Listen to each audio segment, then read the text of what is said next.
So we happen to be always together from our city. Lucky in that regard. Yeah, it's always, you have to get out, you have to get out, you have to stay in line. Can you give examples of what kind of abuse you would see on a regular basis? I didn't have no abuse. I really didn't have any abuse. So you were... We were working. We came to the room where we have one large room with bunks, 1, 2, and everybody was happy to relax or to to do what they have to do, and then we have to eat breakfast, whatever they give us, and But, yeah. and Okay.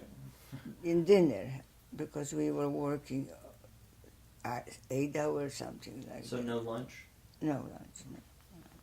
At this point, what was your perspective, like your rationale for these dealings, like for what you were now, the lifestyle for which you'd been forced to live? What were you thinking at that time? Like, at this You juncture? know, look, they took us from Suha, where we used to be.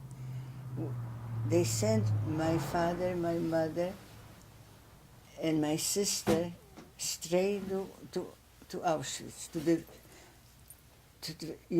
going to be burned. Well, So- we know that now, but did you know that then? Yes. You yes. did know that then. We did know. Why did we know? Because the German built Auschwitz in Poland.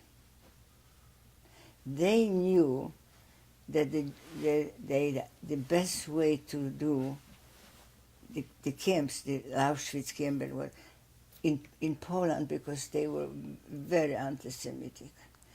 But the trains were run by the Polish people. So they came back from there, and they were telling us what's happening.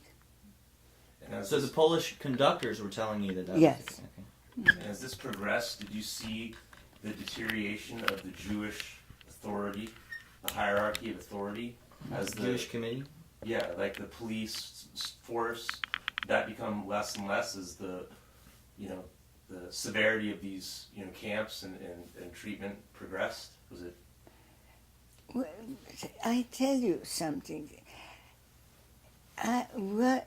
My sister and I and all of us, the 100 people, were very lucky that we didn't go to the old, terrible places where they were burning. So we just came to the room. If we could wash, so we wash ourselves. So and you don't think, you're just so numb. You're just so numb that you don't think. You just try to have the little bit more of the food, a little bit, maybe wash yourself, You didn't have more than one pair of pants, one of a dress, and one of underpants. So you have to wash this and wash yourself. It was just unbelievable to think what's going to happen. You know what I'm saying? Yeah, is that the last place that you ended up working, or did they cart you to... No. From there we went to 3 other camps. First we went in one, Spinnerei. Then we sent to other Spinnerei, which was the same setup. And then the third one. From the third one, the Germans started losing the war. So we were walking for 3 days and 3 nights in February in snow, and went to a concentration camp. They call it concentration camp. And there we really were terrible. then they didn't burn, but they hit the German woman, mainly was German woman, and luckily for me and my sister, they always found a little bit more food for, not me, I couldn't do nothing, but my sisters. So we always have a little bit more food than they give us, but not too much, not too much. So I didn't tell you the story about how I met my husband. Yeah, that's what I was just about to ask about. That. Okay. Yeah. From Which camp was this? From the first camp. Okay. First camp we were working, and then we hear that the men are coming because as I said, the Germans were losing the war, so the men are coming to take the Spinnerei and make a ammunition factory. Okay? So that's how it was. Here we come one day, and there were maybe 30 men right there, and where we could see from the windows. And I tell you, it was something that we didn't expect, and they let us somehow to go and see them.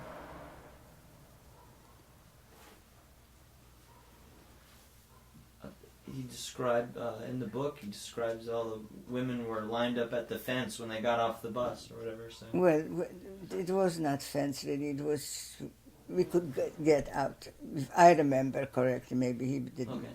But I went there with my friends, and here is a man, good-looking guy.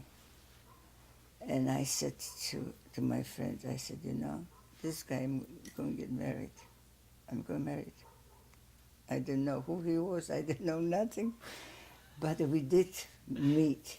I went over and I introduced myself, and that was it. So we didn't see each other for, except if we work. So he came there because they were looking for electrician. He had two left hands. He didn't know nothing about it. But he said, and so that's how he came there, as an electrician.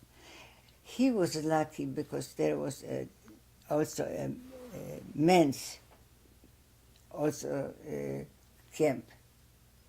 So he was there, came to the order, and the Judenälteste, the men who took care of them, the Jews, liked him a lot.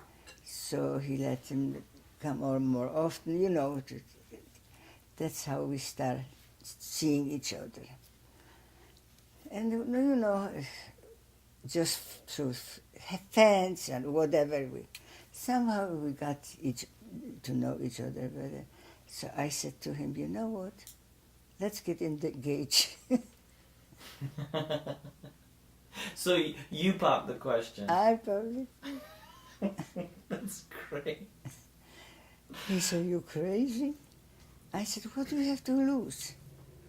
If we live, it's good. If don't, it doesn't really matter. So we got engaged. My sister was in the kitchen, and she told the German woman that it's my birthday, and I want to invite some people. But there was a Jew who was a very Orthodox Jew, and he read he wrote the whole thing, how it's really engagement. So we went together for a while. Then we have to go, and like I said, we move away. And I didn't know about him, and he didn't know about me. So you were separated. In other words. we were separated. Yeah, we were separated for maybe a year and a half, something. And I have a date here. that you didn't see him again until June 8th, 1945. Yeah. Well, I went after the war was over. We were liberated by the Russian, unfortunately. And I was very, very bad off.